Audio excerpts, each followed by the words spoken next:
think we are like very creative people in what we do, but there is, and I think I've learned as I'm kind of maturing as a designer, that there is definitely that technical side to it as well. And there's so many different, as I said before, so many different hats that we have to put on. Like, whilst yes, we'd love to see to make your Pinterest worthy house all the time, but there's so much more to it than just that. And there's so, whilst every project is unique and amazing in its own way, whether it be the small little deck extension or the $8 million project that we're working on the other side. Like,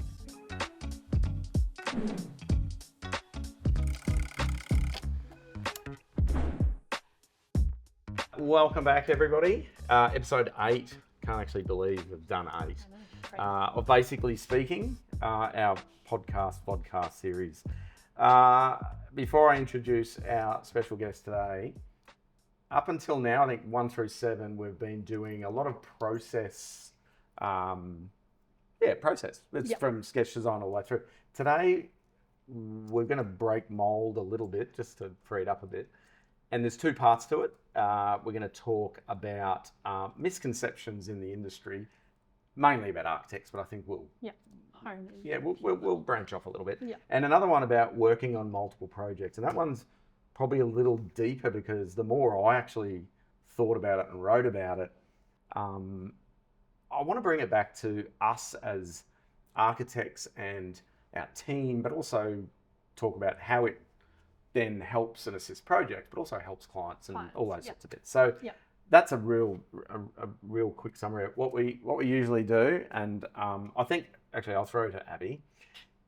A little bit of a different guest today, because we've had Chris. He's done, I think, 2 of these. Awesome, but I think it's good for our viewers to have different opinions and feelings from other people. And then we've obviously had the likes of Tony for financial, and Alan, who obviously all, and Nat. And I just think today could be a different take on it, having a bit more, let's call it a little bit more youth. Young duckling? A little bit, yes. So I think, I guess it's an in-house interview, right?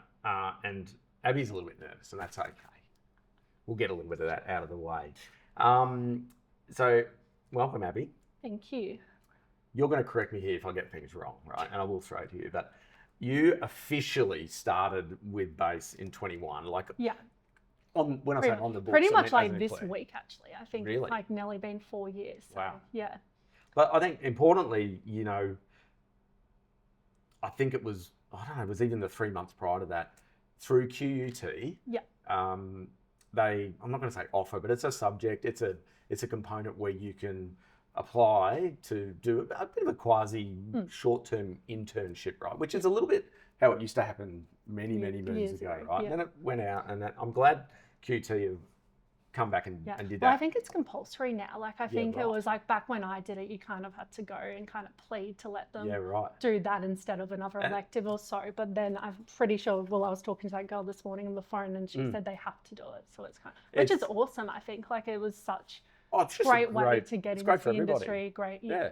And we don't know at that time. We've had maybe 4 now, right?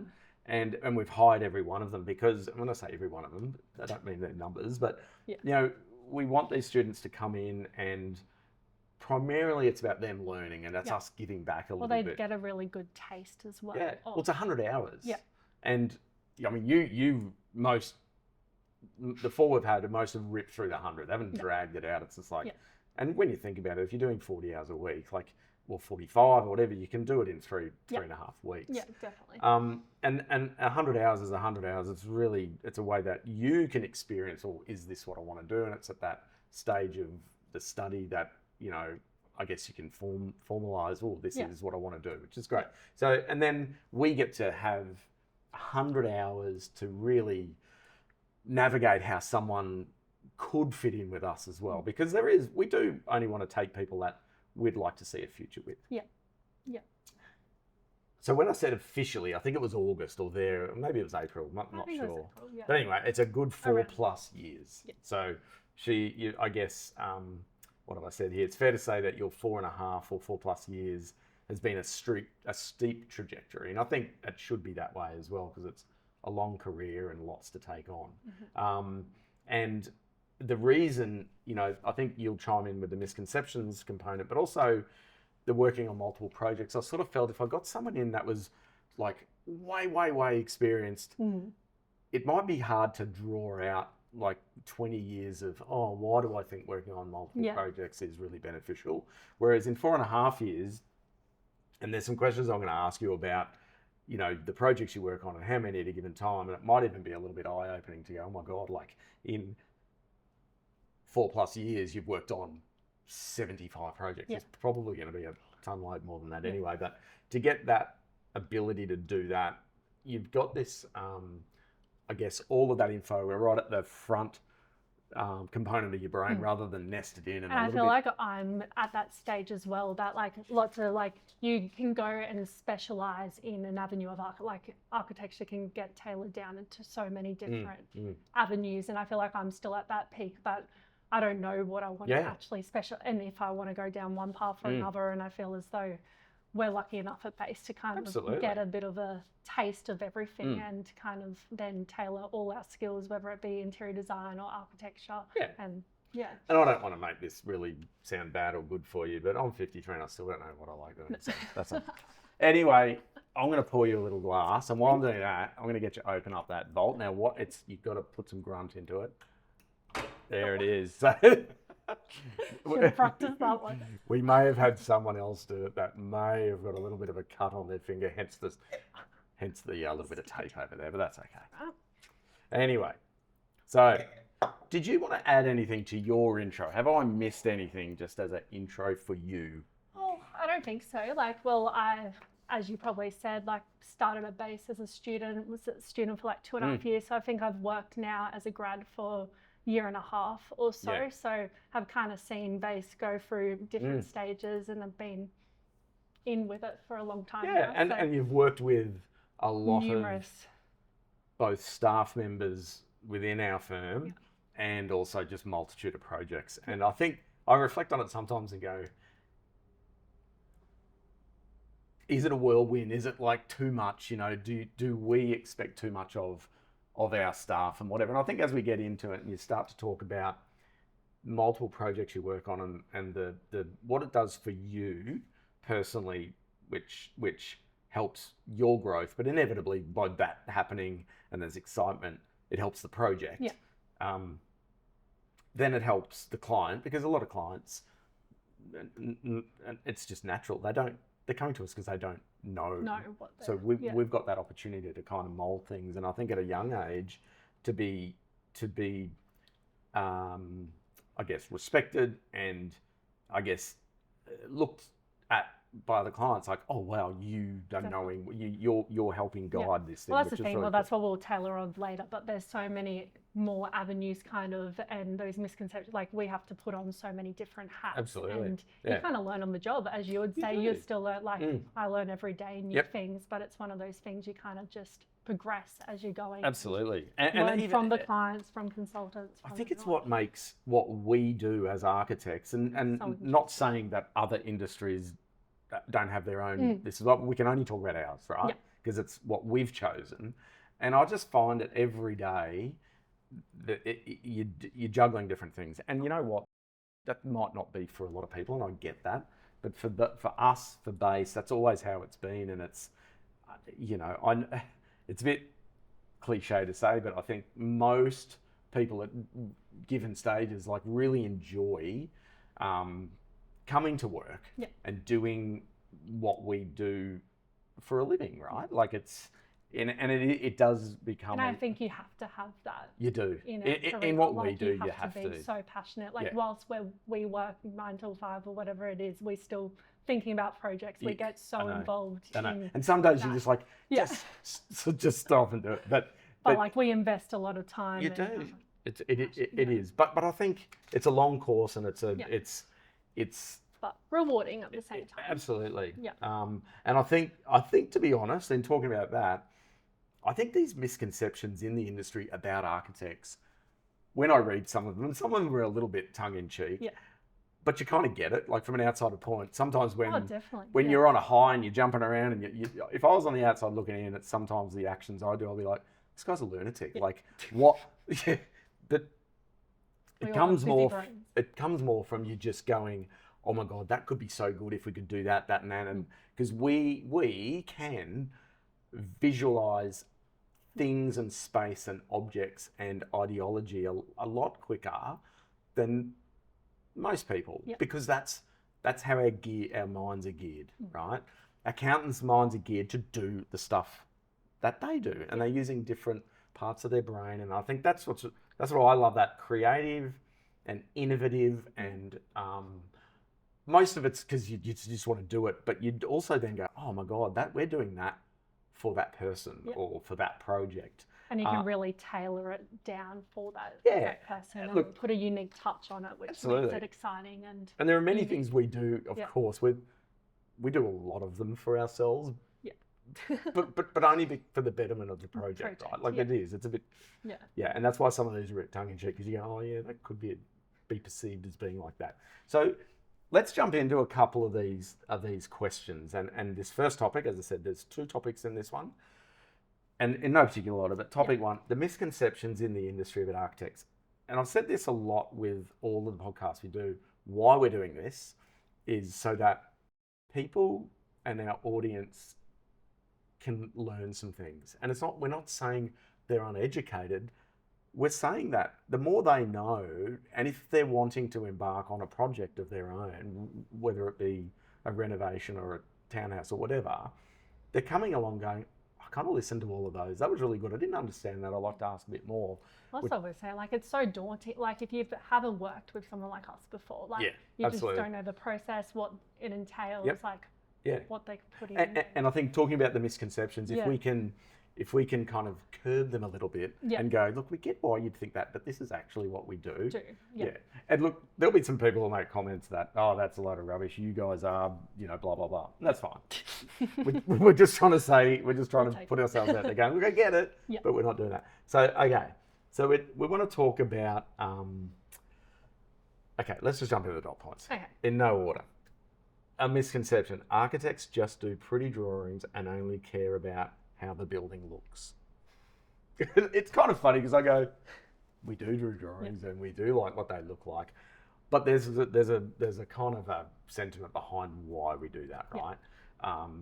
And I think we are like very creative people in what we do, but there is, and I think I've learned as I'm kind of maturing as a designer, that there is definitely that technical side to it as well. And there's so many different, as I said before, so many different hats that we have to put on. Like, whilst yes, we'd love to sit and make your Pinterest worthy house all the time, but there's so much more to it than just that. And there's whilst every project is unique and amazing in its own way, whether it be the small little deck extension or the $8 million project that we're working on the other side, like, Oh, look, I think you're bang on. And it's the wearing of the hats. That's the bit for me that sometimes we don't even know. Like, you're kind of going, okay, we're going to create this component. And even in our stages of sketch design, design development and the likes, we need to explore in that statement the pretty drawings. We need to go there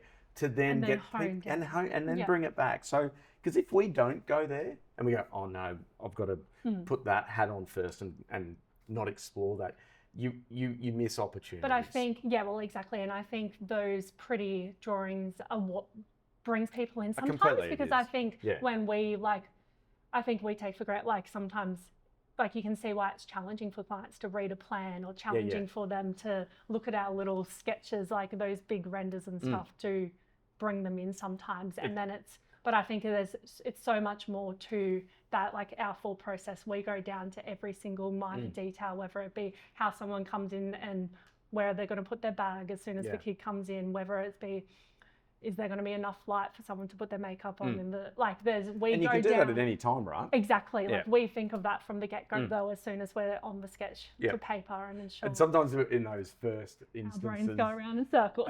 And sometimes you've got to slow down and go, oh, hang on, let's back it up a little bit. But that shows enthusiasm. It shows that we do want to have that engagement from the start. Yeah, and we really want to balance that functionality with the aesthetic and the detail. But I get that. I get a lot from my mates. It's like, oh, Yeah. you just do the, you Oh, know, my sisters every it's day fine. go, Like, we're saving lives and you're just doing pretty things. we're saving lives by putting them in great spaces. Exactly.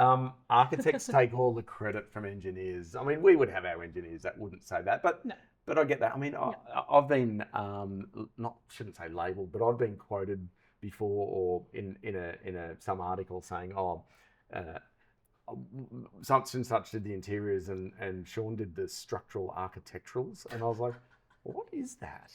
But in part of me is like, I like that we band ourselves with our engineers, because if we don't have engineers, like if we don't have finance, like if we don't have town planners, like if we don't have the interiors, if we don't have the builders, we can't do well, what that's what I mean. do. Like, it's such a, like, the final product is such a team. Absolutely. So I get it. And there's a couple of little inlets in there about take the credit. I don't think we do. I think I think you we collectively, all, especially upstairs, we have such a close relationship with our engineers, whether it be West Area or Inertia, and I think we really hone in on that collaborative teamwork experience, and we rely on them. Like, we do, we do. And so that little misconception, which I've got these down because I think there's 1,000 others, right? But I've chosen these because I think they have weight to talk about and to dispel them a little bit. Yeah. Not to go everybody's wrong, but to go, I get why people are saying that. But from our perspective, and to be honest, a lot of architects, like I'm banding us all in there to say that we don't do that. We actually love working with the engineers because they're the ones that actually help. And there's a reason why we didn't do an engineering degree. Like, well, that's right. There's a different side of brain. There was some we'll zip through. Architects only work alone. I've heard that a bit, and I think it comes from and when I was younger, when I got given a project at other firms, I'd be like, no, this is mine. No one's having this. And to be honest, when we started here, it was a little bit like that. And then I worked out, you just said it before, about a little bit of maturing. The more I thought, hang on, if we get the right team in here, like yourself and like Tom and Ryan and everybody up there, it's like, wow, I actually love seeing you guys create stuff together and then bounce ideas off. So that notion of working for, and I've heard it a bit, and I don't know where it comes from. I can only imagine it's that I've had it before, that little bit of ego about, no one, this has got to be mine.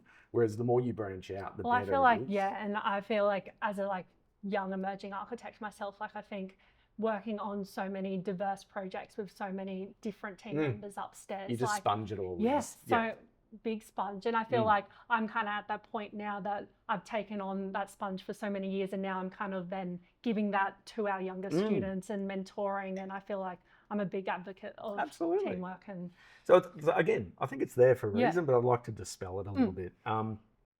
This one blows my mind, but the architectural field is for men only. I can just about put a line through it. But I mean, from our perspective, in 20 years, we've had, I think I mentioned it a while ago, we've had like 63 plus staff.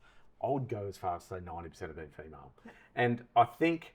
and I think out of all, like even just finishing uni, like there's so many young architects coming, bringing new, fresh perspectives. It's amazing. And I don't know. Look, I think the yesteryear, and that could go back eons, right?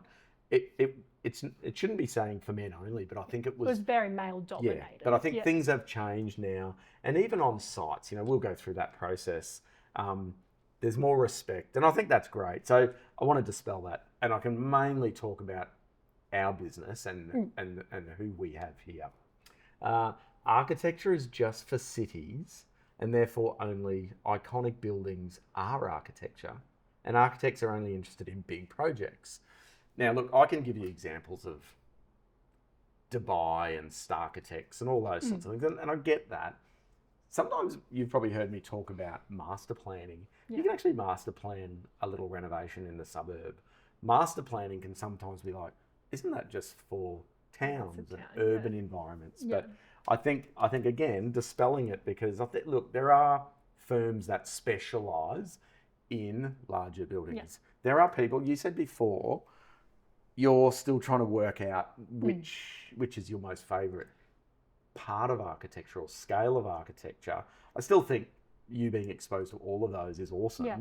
But even like when it comes down to architecture is just for the big city. Like I think even like our small, like I think clients sometimes think, oh, we can't get an architect, on that project because it's too small. I know. Like it's. But look at well, how many we love some of the smaller ones. Like they're and the rural ones that stuff as well. Yeah. Like people are like, oh no, oh it wouldn't. It's like the further away you get from a city. The architects just dissolve. I don't know.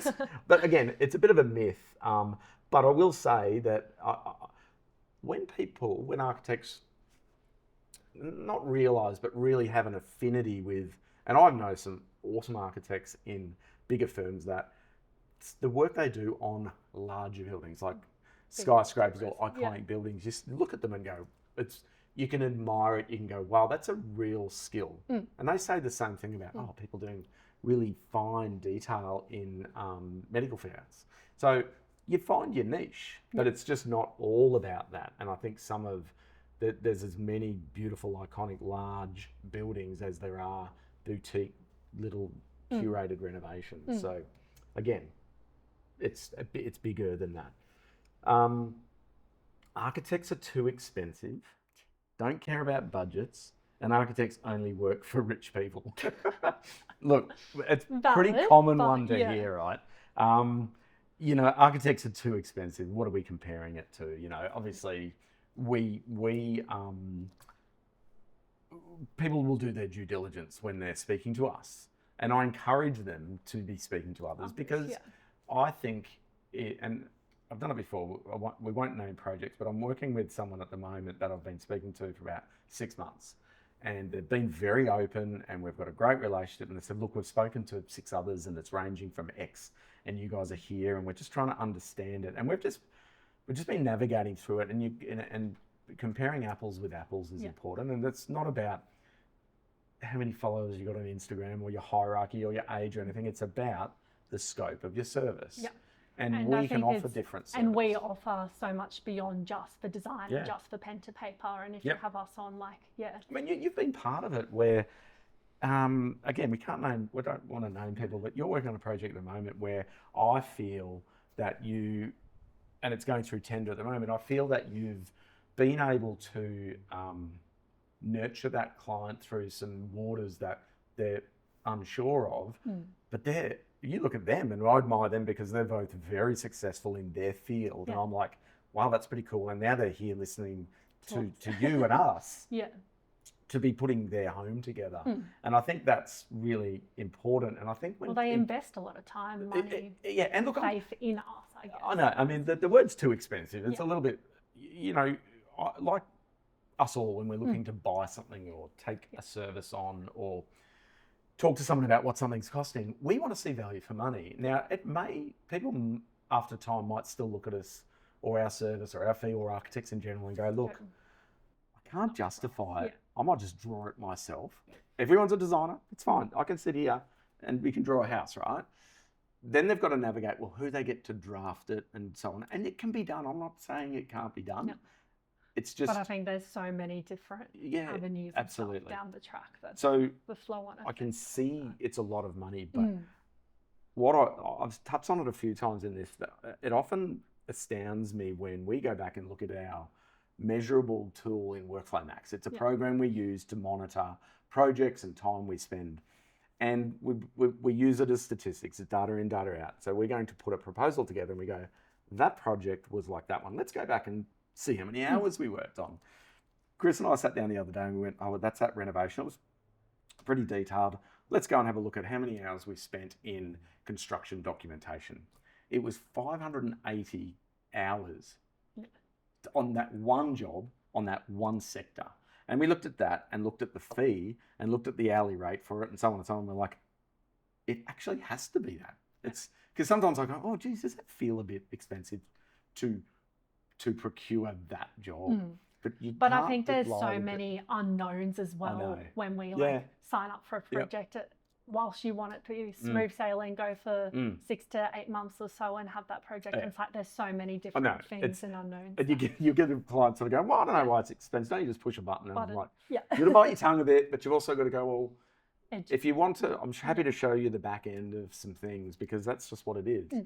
And I get it. It's like, oh, can't you sharpen your pencil, tighten your screws, da da da da da. And you go, So if that was that one, and I'm paying that person that much, so it has to be at least that to cover the cost. And what you're suggesting it could be, so you want me to pay for yours now. So I think when you go through it methodically, you can go, that is, you might see it as too expensive, but it's actually what it does cost to do it. Yeah. Sometimes, or most of the times, they're like, there's a lot of I kind of get that. Yeah. So again, it's a bit of a misconception about what we do and what the scope is and what we can deliver.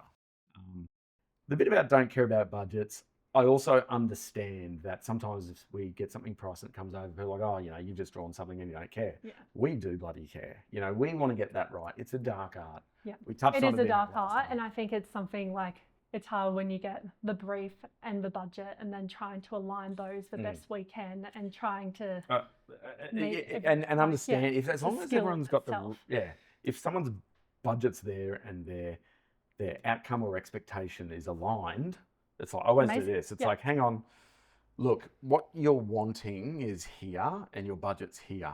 I'm just being honest. They're like, oh, but I don't understand. And so you go, look, we've got to get this working a bit more. Otherwise, I can't take on the project because I feel like I know how it's going to go. Yeah. And we're getting better at that. Yeah, definitely. And kind of bringing it on, I guess, at more an early stage in the project to be really we've done it on some jobs. And we have, and it has. It works. And look, some will just go, I don't understand. We're just going to think about it, and they might not come on board. Yeah. And that's fine. I'll sleep at night knowing I've given everything I can as far as information. But we've worked through with a client over months and gone and do this, tug of war type of thing. And once they understand that, we're not there just sort of going, well, it's your, like, we're in this. We're in this to fully navigate with them. So I'm going to dispel it because we do care. Okay. And as for working for rich people, I mean, okay, what's rich? Let's just put that aside for the moment. Yeah. I find that, again, with a scope and a brief, and someone's just got a normal brain capacity to hear the words to say, okay, you want that, that's going to cost that. Oh, that's your budget. That works. So it's a bit cliche, no job too big or too small. We do work on some really small projects, but the client's like, we know this is small. This is the budget we've got, but I think we feel we're being realistic to get what we would like. And you go through the process, they pay your fee, we find the right contractor, they build it, they walk in and they go, this is amazing. That's the same if someone's got, and I'll be facetious here, someone's got $100 million to spend on a house. No one does, but the point of that is it's the same process. So we've still got to, as a business, we still need to make margin. We still need to pay people and whatever. If people are on board with that, we will literally design and do anything. And I'll touch on it a little bit. When I start writing down the projects that we've worked on, it freaks me out because there's a lot there. Hiring an architect will delay the project. That blows my mind because we're there to help. We try to streamline projects as much as we can. We plan early days, budget, margin, look at all that as best as we can. Yeah. I don't know where these misconceptions, I actually don't know where that one comes from because some of the things we do in-house about programming and time management and goal setting and milestones, there's a lot in what we do, right? And whilst we would love to invest all our time 24/7 onto the one project, it's just not how it goes. You've just linked the two topics inadvertently and I like it. So we don't delay projects. No. Sorry. We don't on purpose delay projects. It's about identifying the milestones and putting some realistic time frame. And we've all been in that project where we've gone, oh yeah, say to the client, we'll get that by Friday. And you're like, hang on, I've just shot myself in the foot there because I probably can't. So that, that's a delay, but we've owned that there. But on a whole, we should be making the project and process run a lot smoother. Yeah. Architects will override my vision and take creative control. A little bit of column A and a little bit of column B because it's our role to pull some info and your vision. Yeah. Like if you're trying to talk to me and you're trying to pull my vision out of me, it could be written form or some scribbles or some Pinterest or whatever. Then the creative control. But then it's our creativity to turn that, right? Yeah.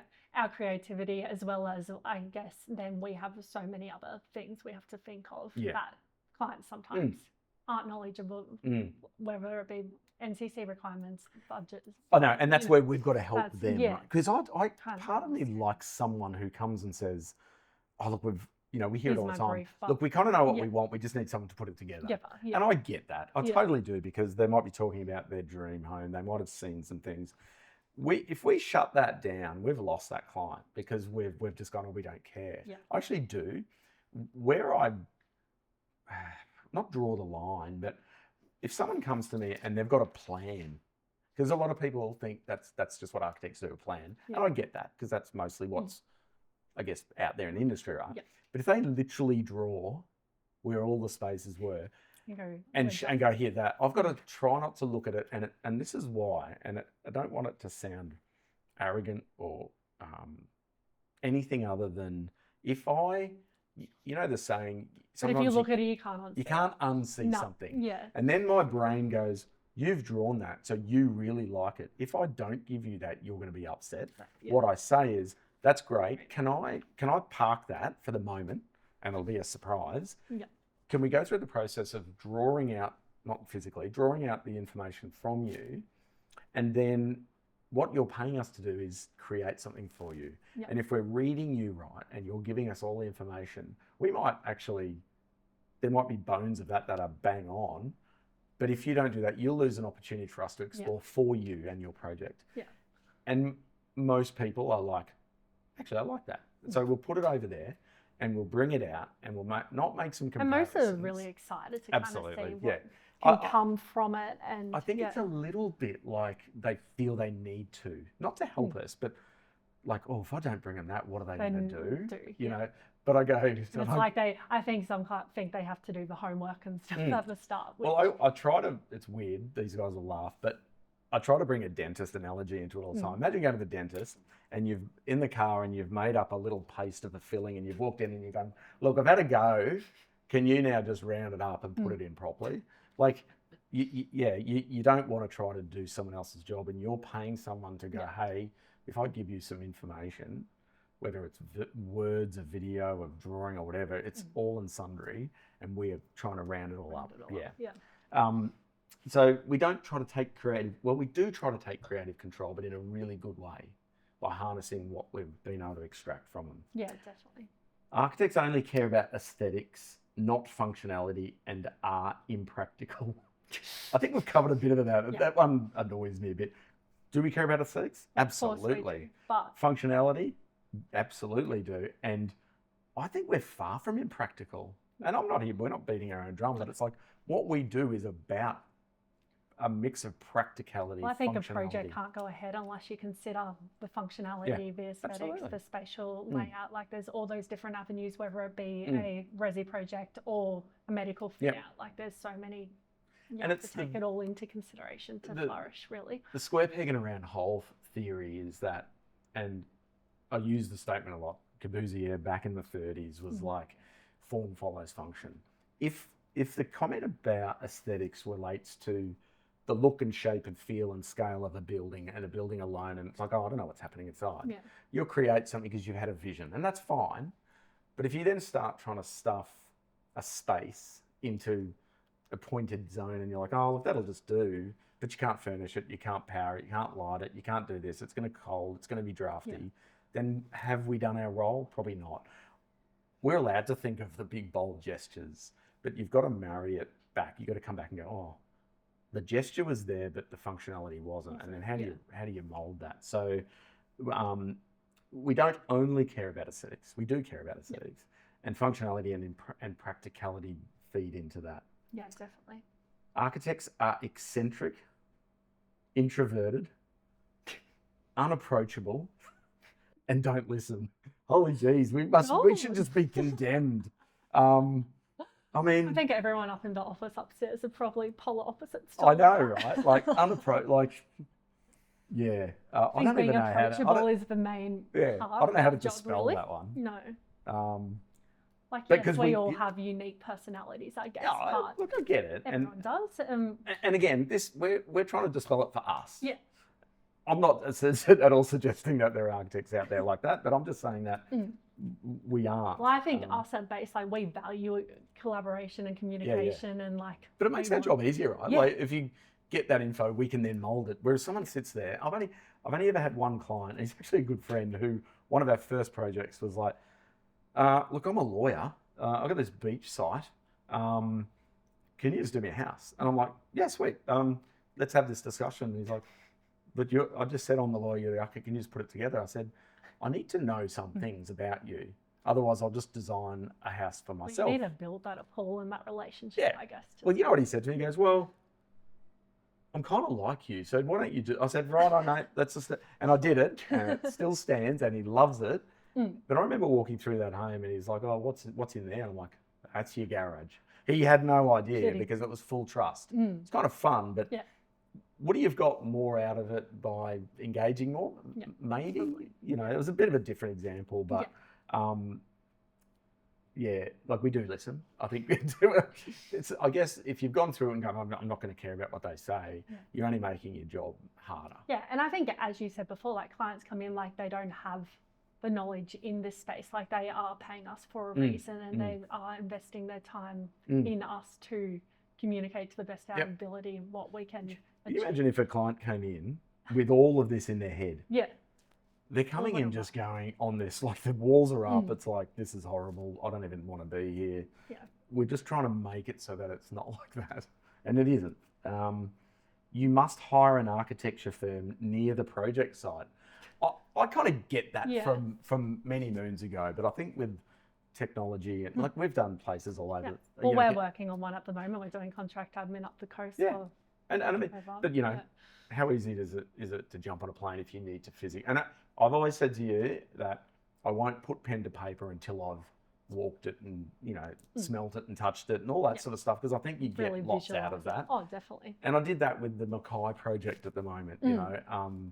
They're like, yep, let's just go. And I'm like, oh, I'll just fly up. Can come up in 2 days. And they're like, oh, really? I'm like, it's like catching a bus. Like, it's not that hard. Yeah. So, and then with that project, we managed it. We talked to a builder locally. We've got phones with email. So I think, again, that's what I mean. I think some clients stress as well, like that they have to come in for their weekly meetings constantly. And like, yes, it is desired sometimes, but there's so many other sources of we just do Zoom Teams. Absolutely. So communication.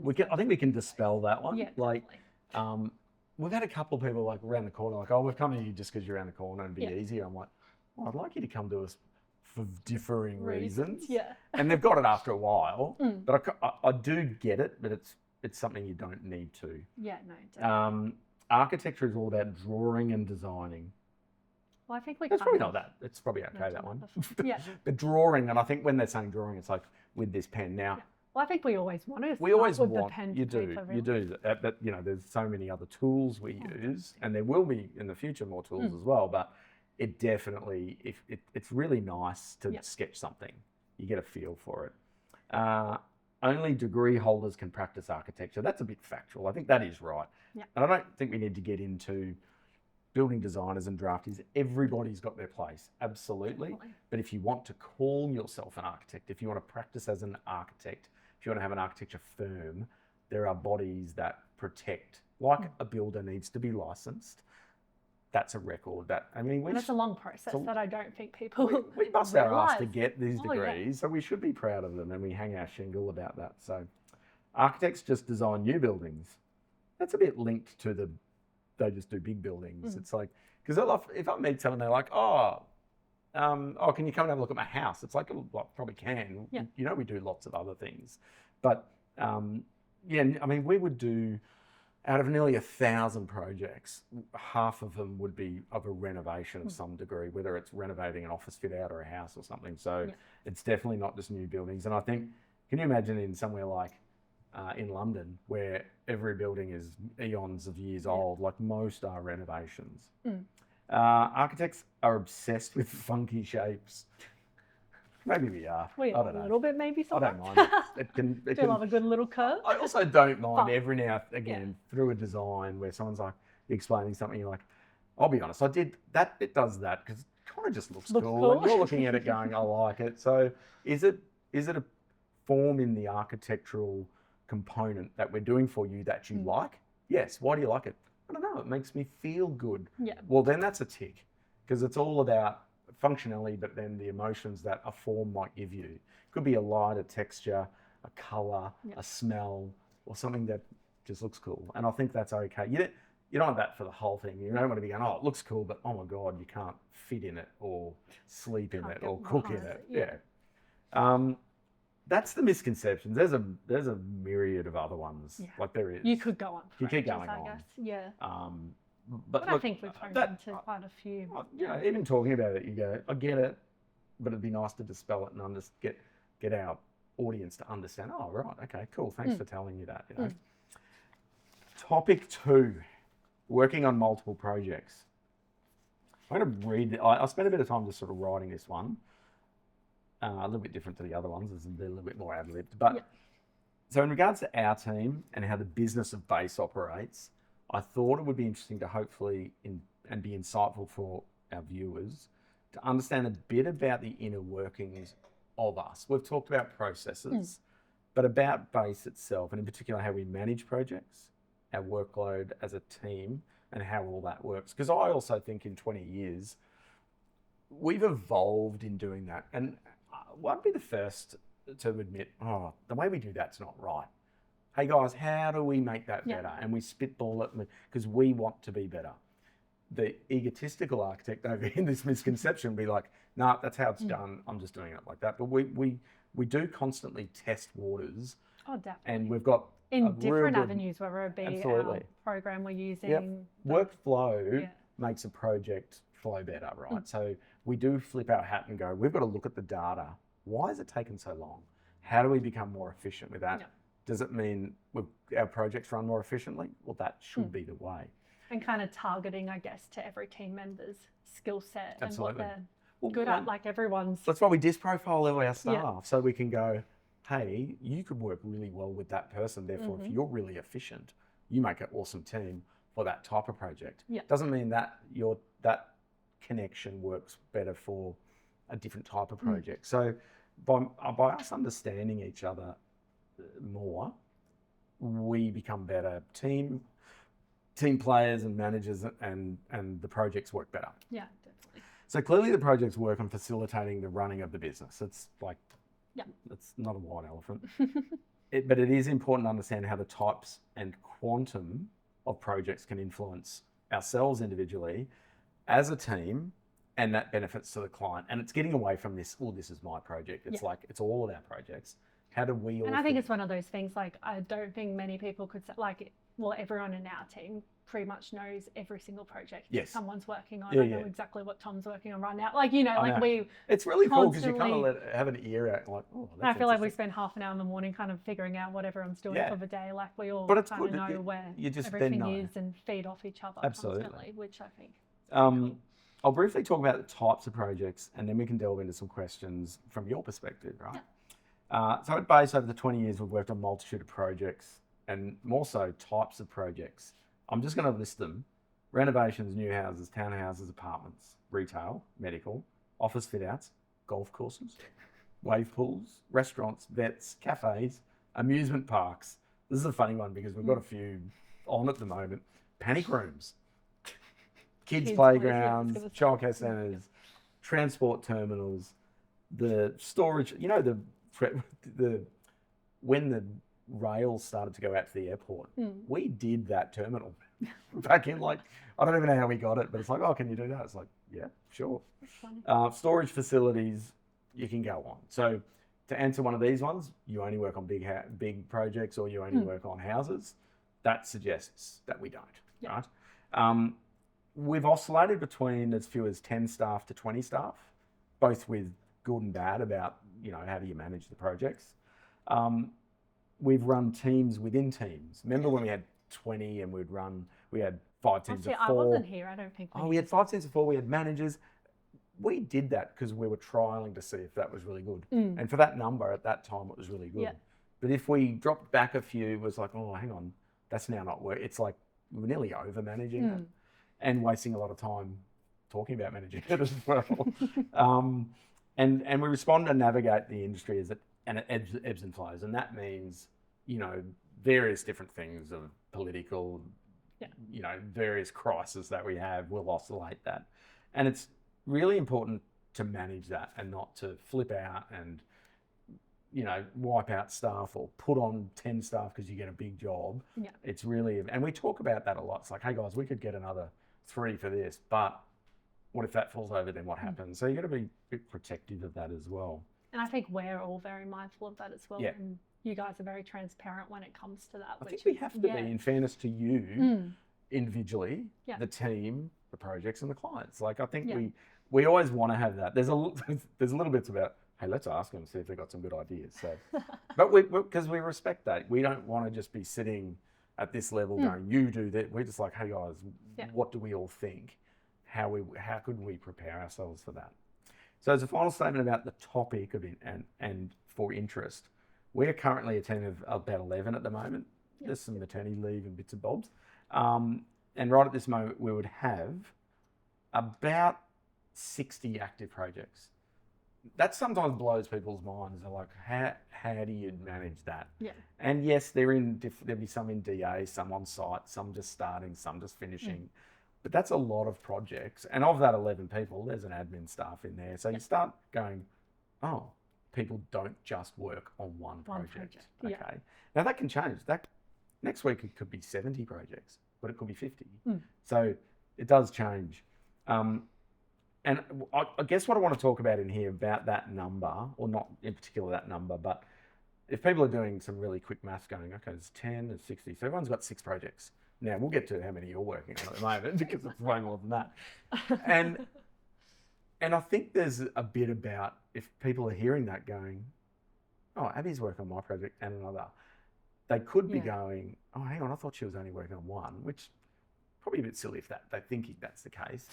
But the positive is that you can be bringing all bits and pieces from all those projects to every project. Yeah. Not, I'm going to steal that and put it there, but the concept of managing those projects and those scales. So that's more just putting some information out there for people to go, oh, didn't realise that. Is that the same for every firm? I don't know. I don't know. I'd imagine it probably, let's say it probably is for just the ease of discussion. Yeah. So getting into some finer details about this, we jump into some questions that, again, might spark a few more.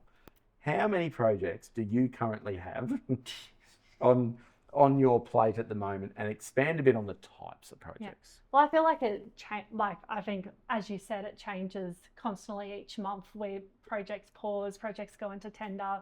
Some of ours are on site, like there are so many different stages, but I think at the moment, I have about 10 on the go. Yep.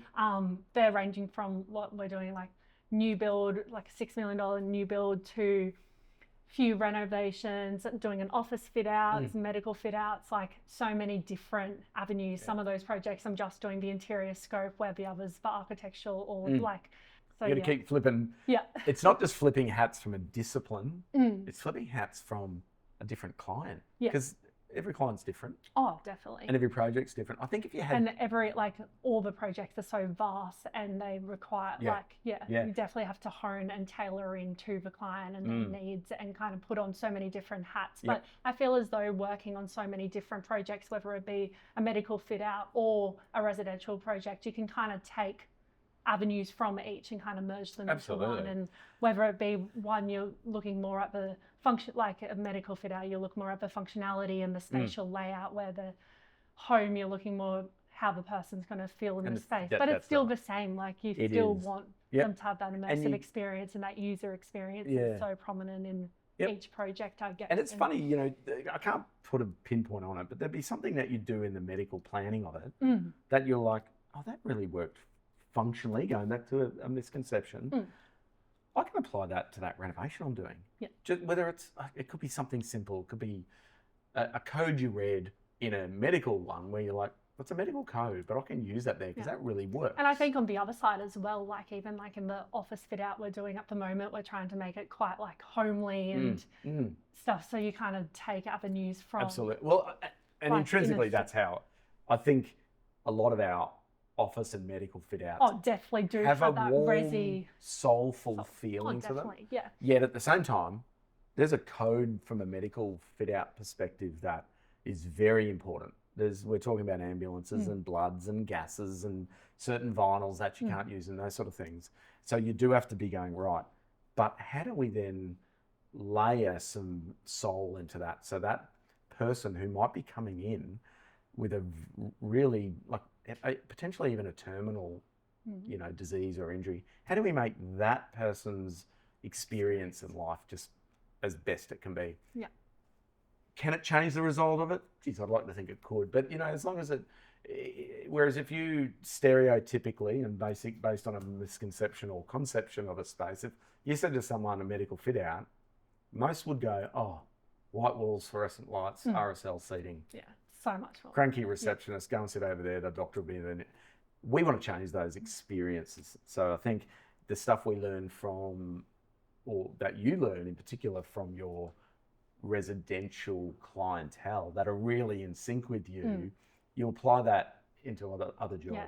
And no two project is the same. Like you learn so many different skills from each project, and then you can kind of apply, like we'll probably talk about before, like some clients I think you're just working predominantly on theirs, but it's not a bad thing that we're working on so many different projects, because I think you learn things in others and then you apply that to the one you're working on the next day. Like you kind of, it's this again, what I'd like people to be listening to this and taking out of it is, oh wow, so I'm potentially feel like getting multiple architectural experience and architects and interiors on my project. And it makes us better at design. A little bit like osmosis.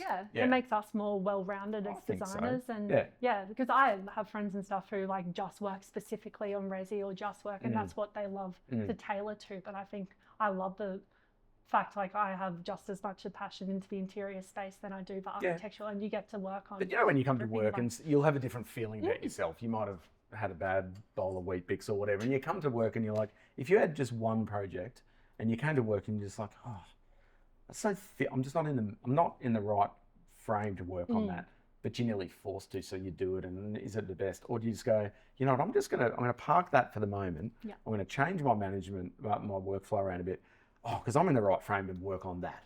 Some days you work in and you're just like, you know what, I just want to draft this to its nth degree. And other days you want to come in and you want to be a little bit more emotive and a bit more, you know, aesthetic or whatever it's going to be. Having multiple projects assists other projects inadvertently, right? And I think also, you know, we resource every week on a Monday morning. We get to hear everybody's projects and perspectives, and we're all very confident enough to say, you know, if you're sitting there going, oh my God, I've got to get such and such out by Friday, I need some help. Hey guys, I'm floundering here a little, I need some help. And someone will be like, hey, my week's not too crazy at the moment. I can come in and do that. Yeah. And even I think like if someone is overwhelmed, like we always put a hand up, like everyone. It's pretty cool to watch actually. And I think, like, and I think we all know each other so well upstairs. You can tell when someone's stressed. You can tell Brian goes silent. I go crazy. But you need that balance, right? And then sometimes you're just like, oh, geez, I wish Shawn had shut up or whatever. And I get that. We reviewed someone yesterday in-house. I'm not going to say names. And they were like, I'm blown away at, I mean, that person's only been with us for like 3 or 4 months. And they're just like, it's like people know how you're feeling, and that before you're getting down about something, there's someone there going, it's kind of rare, I reckon. Yeah, definitely. I don't know. As I said, we can only talk about us. How important is it for you to have multiple projects to work on? I know the answer for this. As opposed to just working on one. I've said larger project. I mean, there's one project. I mean, I'll just start and say you'd be bored shitless. but how important it is for you to be working on, whether it's 6 or 10 or whatever. Well, I think it's just because like I'm still a young emerging, like I'm only a year and a half really into my career when you think of it that way. True. Like, you made me feel really old then, but having multiple projects, like I've just grown so much already, and you really get to see so many different avenues. And but you could feel overwhelmed if you weren't geared. Oh, definitely. And I'm talking about you. If you weren't geared, that there's a passion that I feel that's naturally within you, but Base can bring that out, and it does with other people as well. But You I could definitely also have see, to have that passion and drive in you to start because with, you'd get overwhelmed. which- You'd be like, yeah. 10 projects, nah, I'm out. which And I get that I as go, well. hell yeah, that's Yeah, I know. exciting. And you've become a lot better at. I know. Yeah. I try to tease out of people in a resource meeting. I'll talk about a few new jobs. I'm like, anyone want to put their hand up? And I can see you going, no, no. And you've become better at that because. Well, I think as you mature, and it's all about time management and stuff, which I know everyone, as you say to me constantly, none of us have that down pat, but it's all about just learning and yeah. And that's why I think a weekly resource catch up with the whole team will bring some things to the surface if they need to be dealt with individually or at a base level. Every client's different and every staff member's different. How important is it for our team to understand and know who's working with who and on what? Oh, well, that's what I said before. We all know who's working well. I think it's just so important for us as a team to have clear communication and really, well, I guess you can learn so much from listening. Like, I love just listening to you talking to Ryan or you talking to like someone else about a project. And you hear it. And then you kind of can take that on. And then, It's funny, you know, like our office is open Yeah. and there's been a strategy with that. We could have walled it up, but our meeting rooms, I like sitting in a meeting room with a new client and I can see or feel that you guys are listening. And sometimes clients are like, oh, you know, everyone can hear me. And I'm like, that's okay. Because you've got 10 other architects when you go, going to jump in and go, what's that project? That's really interesting. Well, it's even like, and I think other things like knowing what everyone's on and stuff. Like it was even like the other day, a few weeks ago or so, you had and I'm like, that would be perfect for Lockie. Like, let's get him on it. Or that would be like, it's good to kind of get an idea of like, how can you get everyone else in the office to grow as well, just not yourself kind of thing. The experience a client gets when they walk in or even they're sitting in, the more they come in, they're saying hello to people that aren't even... Oh, you become friends with like clients that aren't even, might not be specifically working on their projects, but we know their dog's name, we know their, like we all And become... even the way the meeting rooms are, like if, you know, you can see all the screens and sometimes we'll be talking about something and Tom will be flying around a model. I'm like, kind of like that. And then you say, hey, Tom, can we come over and have a look? Yeah. There's a real, instantly there, that's an engagement with the client, with the office and knowing that, oh God, there are other projects. Yeah. This is really cool. That's really exciting. And well, even like I was in a meeting the other day with some clients and like, I was like, I remember having a conversation with Chris about the same thing. I'm like, hey, Chris, can you come over and explain it in more depth? Like, it's just... It's really good to see and it takes away, what was it one over here about we only work alone? Yeah. That's probably and our office is geared that way though. Like I've been working in offices which are boxes and you are secluded and it's like, you know, it's just different. So the spelling of those things to us and the understanding of what multiple projects does for our business and individually and clients, it feels and like sure you can tailor and I guess hone the projects down to like who will be best on that project and kind of succeed, I guess. So the understanding of what other people are on is really important for that. And you can learn about time management. I heard Ryan talking to Sarah the other day about, because she's just new and she's fresh and she's a little bit malleable, which is great, but she wants to learn.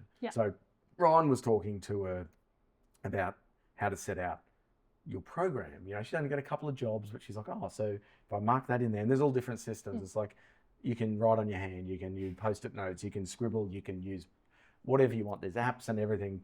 Once you find because time management, to be honest, putting design aside and aesthetics and all the beautiful things about architecture, your time management, if you get on top of that in a very early age, in a very early stage in your career, all the other stuff just rolls around that. Yeah. And so really seeing people interested in time management, and we harp on it a lot. Yeah. Like it comes up in reviews as like, how's your time management going?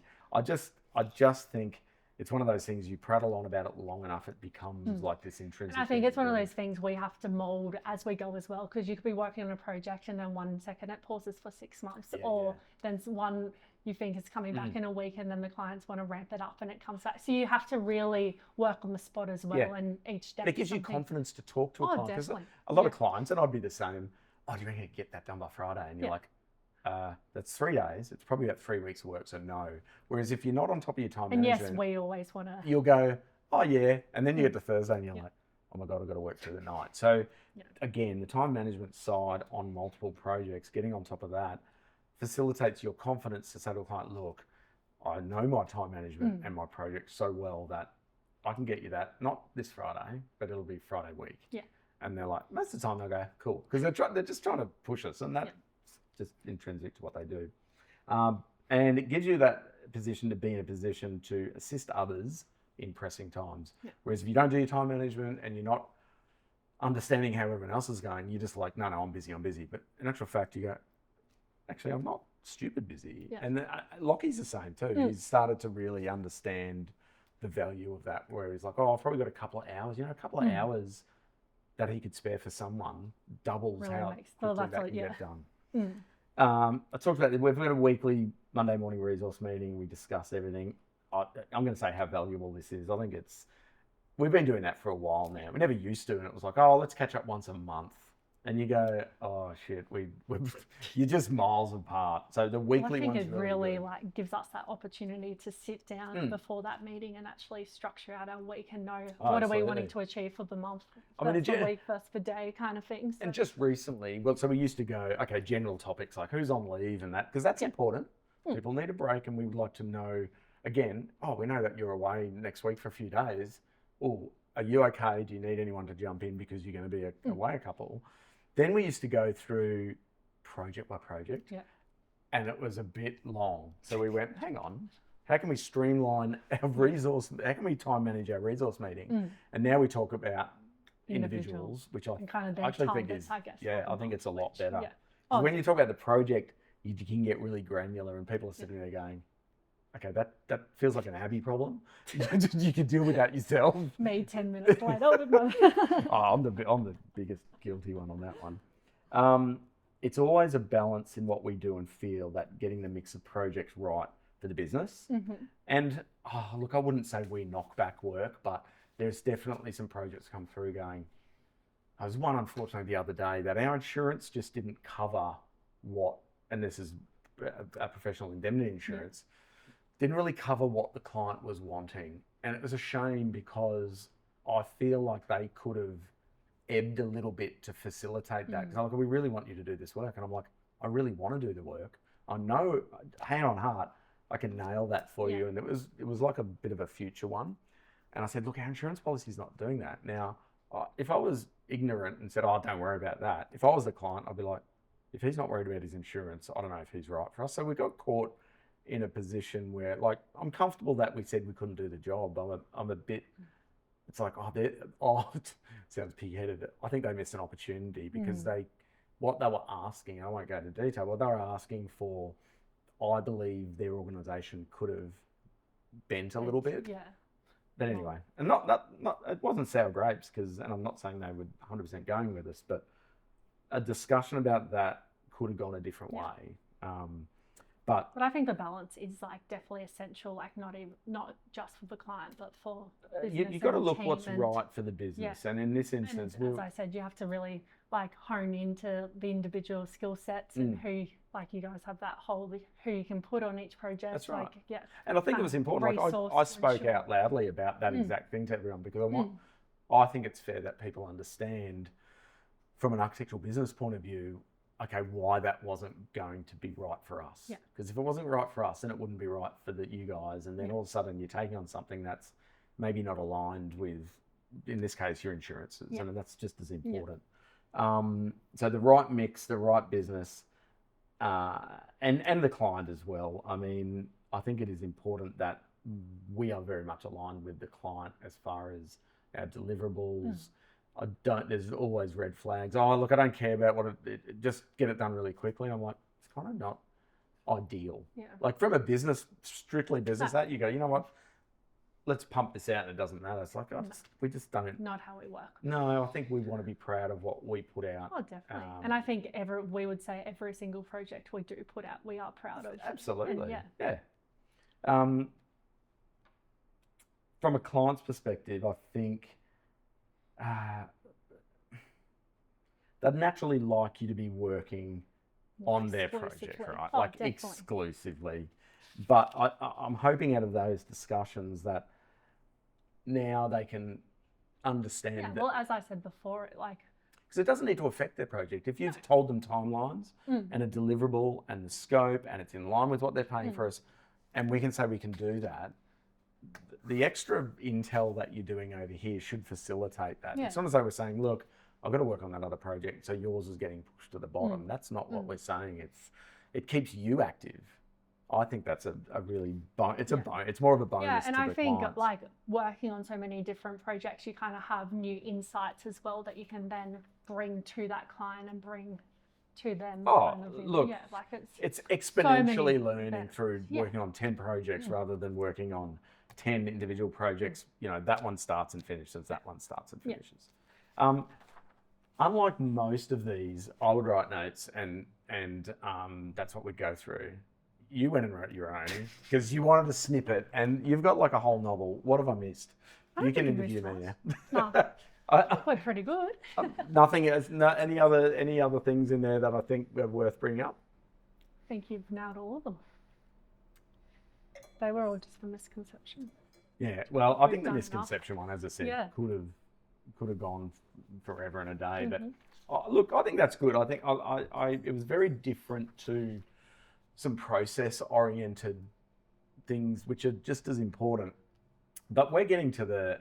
And I think it's allowed us to kind of go into the shoes of the client a bit and kind of see absolutely. what they, like, you know, like we have our experience and and we're getting to the sticky end of these podcasts. Like we're at 8, I think we've got 10 or whatever, we've got a live one coming up and whatever.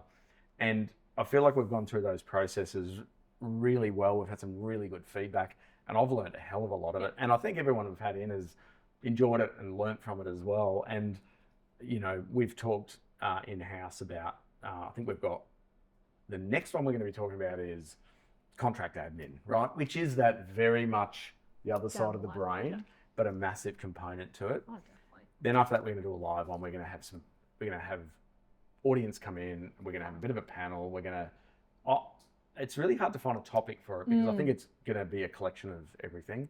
I'm thinking logically that people that are going to come along will be ones that have been listening and they're interested, so they might have particular questions about those. So the topic of the live one might be just all and sundry. Yeah. It's like the culmination of a little the podcast. snip of each. Yeah, and I think that can be, and there's 2 at the end which we haven't even thought about yet. Yeah. Which what I'm thinking is in the live one, we'll throw to them and go, does anyone want to know anything else? And I think there'll be some topics in there that we haven't thought about. Yeah, definitely. Because it's pretty deep what we do, and we're touching on it here. Which, as I said, I think we're learning a lot. But if people genuinely coming along wanting to really understand and dig deep, and more often than not, they're probably looking to embark on their project, or they might be in a project with other architects at the moment going really well, and they're just wanting to want some reassurance. Yeah. And that's fine as well. I think, you know, that's that due diligence thing. If people are already working with architects and they're having a fantastic experience, hopefully it's dispelled all of those things, right? Like, it sounds really corny, but us as architects, we just want to see architecture done by whomever that you can go, that's really quite cool. Like, it's not uncommon for me to see buildings in Brisbane and find out who did that and ring them and go, that was awesome. You know, like, we're a bit of a unique kind of industry and a unique fraternity that, I don't know, we kind of all, there's enough work for everybody and we kind of bounce off each other a little bit, which I think is quite. Which makes it unique and it does. Amazing, really. Yeah. Do you want to raise anything else on this awesome day and topic? I don't think so. I think you've said it all. You done? Yeah. Not nervous anymore? No. You just want to do this for a living now? Yeah. Well, look, I didn't even write a conclusion because I just thought that, I forgot. No, but I think it's been a little bit different. It's very lighthearted, and I think it'd be really nice if, and we get a lot of our clients coming in and they, because we do have some interaction on our websites, and they sort of feel like they know us before they've come in, which is kind of cool. Yeah. I went to see a client this morning who we did a house for, it must be 5 or 6 years ago now. And they want to put a pool in now. And strangely enough, we master planned it to put the future pool in. So when I'm standing there going, oh, this is pretty cool, we can put the pool there because we've got the gate there, and they're like, yeah, that's why we did that. But it was really nice to go back to, it's lovely to go back to a client's place, and you can tell, like, these guys are quite neat anyway, but you can tell they actually made an effort to, it's like they were proud enough of their place that they wanted to make me feel like we're looking after. Yeah. It was kind of cool. It's only local, so it was really good. But my God, they have such a good taste in their furniture and how they look after the home and Which their I think garden. really makes it. It was just like 5 years since I've been in that place, and it was just it had grown like. And I know when we designed it, I knew they'd do that because they're green thumbs and they'd talked about it, but we facilitated how it would be, and it was so nice to see going, wow, all that worked. Yeah. You know, there was nothing that were like, Big picture wouldn't do it came again. together. Yeah. So it's pretty cool. And only on the weekend I got a text message from someone who we did a house 10 years ago, showing a video going, how cool is this? And I'm like, it looks like it got finished yesterday. So yeah, it is. And I think it's because of very rewarding. All this stuff. Yeah, I think that's probably, we've touched on it on a couple of things, but what we do is very rewarding. And you read these misconceptions and they all have a bit of a negative undertone to them. It would be nice if those misconceptions convert into conceptions about what architects can do for people. Not can do for us, because we're not egotistical. We genuinely want to create beautiful spaces, period, but beautiful spaces for people that have sought our service, that we can deliver something that they go, wow, that's made our lifestyle amazing, our kids grow up, wow, that's made our business work so well, wow, our medical fit out just functionally operates so well, so we're more efficient, we can see more sick people. Like when you put it like that, and you go, you've got an existing medical practice, and they're like, oh, we're successful, we do this, but we feel like we're capped. And you can replan an older fit out in with how we do things and by asking and user groups and so on. And then they open and they operate, and they're like, man, we can get through 30% more people in a better environment. That's a bonus too, because I don't think that a lot of clients would come to an architect going, oh, we just need an architect to get that new fit out done. But business-wise, I'm always looking at going, hey, I want it to be successful so that you can go, wow, we didn't just get a new fit out because it was old and dated. We got a new fit out that's actually facilitated our business running smoother. And I think when I went through that list of all the different projects, like, yes, we do a lot of residential, but that, all those other arms of it, I think is really, we fell into a lot of those jobs. I think it's quite unique, really. You know, like, and we fell into them because design is design. You should be able to apply it to all and sundry and all projects. Yeah, you've got to do a bit of research, but the logics and the concepts and the notions of what we do should be able to be applied to all of those. So that was pretty cool. I think it was a bit more emotive about what we as architects can do. So cool. We can wrap that up. Do you want to shut up the vault? Just push that down. Oh, look at those muscles. And I think I did just do a little bit of a plug before to the live one and our latest one. When's the live one happening? Next. I think the date we're setting for is the 6th of May. Just counting fingers there. 6th of May. And we will get out how that, I think I touched on it before, but I think we're going to have tickets, right? Like in this venue, we can fit 100, but we can't have 100. And I think it'd be really nice to get, I'm thinking 30 people. We'll have tickets. We're not going to charge for it because we just want to be able to time manage. We want to manage the process well so we get a really good outcome and feedback. There'll be some food and some drinks, and I think it'll be. I'm really looking forward to it, and I think we upstairs will brainstorm how we'll kick it off. To be honest, I reckon we're gonna have 2 lines, and all of a sudden it'll just be this flowing Q&A about things, and it should be really exciting. So very cool. There'll be a bit more to come on how people can navigate to a ticket idea.